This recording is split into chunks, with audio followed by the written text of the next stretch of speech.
Good morning, friends. We meet again.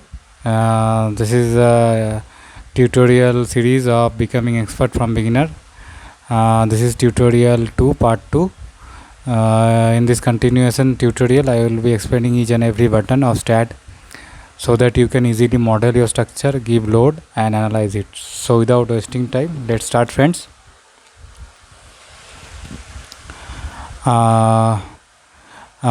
In previous tutorial I have explained what will happen after clicking the new project button. I have explained your space frame, plane frame, file name, location.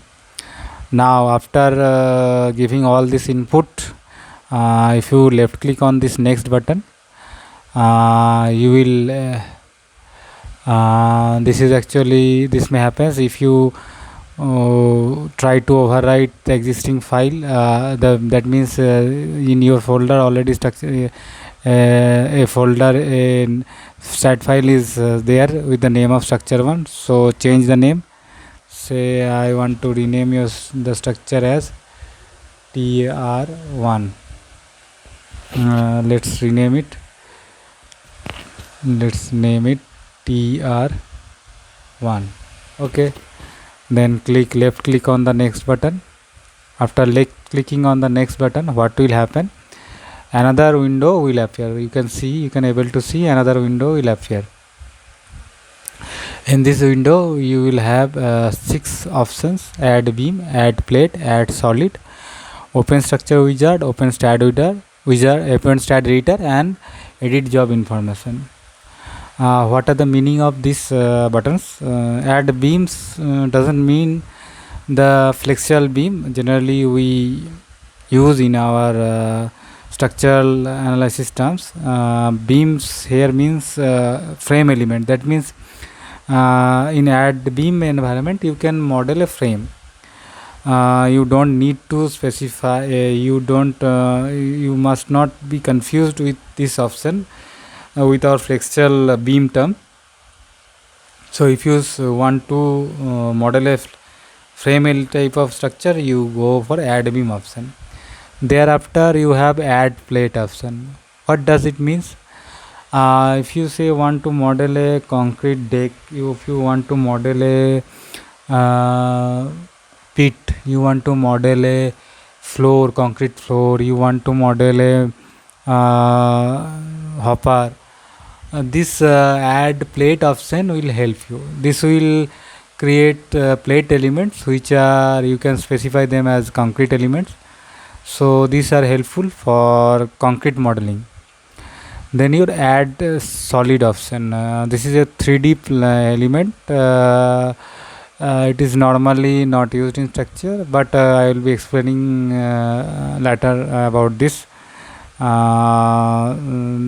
If you don't understand, if I say this thing right now, I have to model and make you understand on this. Then we have open structure wizard. Open structure wizard is some STAAD library options where you can, by specifying grid units, you can model a usual normal space truss system within short time. These are very regular type of structure. With specifying some distance between XYZ grids, you can readily get model the structure. So this is useful when your structure is very regular. Otherwise this option is not very much useful in our day-to-day life structure elements. Open STAAD editor is environment where actually what happens is that whatever the model you have created, STAAD has a STAAD input editor file where each and every information gets stored. If you want to model a structure, you can get input from here. By giving directly input to this STAAD input button, you can also generate your STAAD file. But for beginners it is not advisable, and it is a very tedious job and not recommended because we have a STAAD structure wizard option. So it is always recommended to go by and modeling it with STAAD graphical user interface. Then your edit job information option.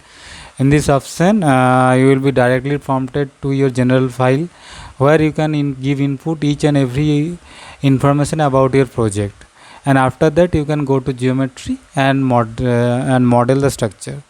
So let's go for this option, and let's see what happen after if click finish on this button.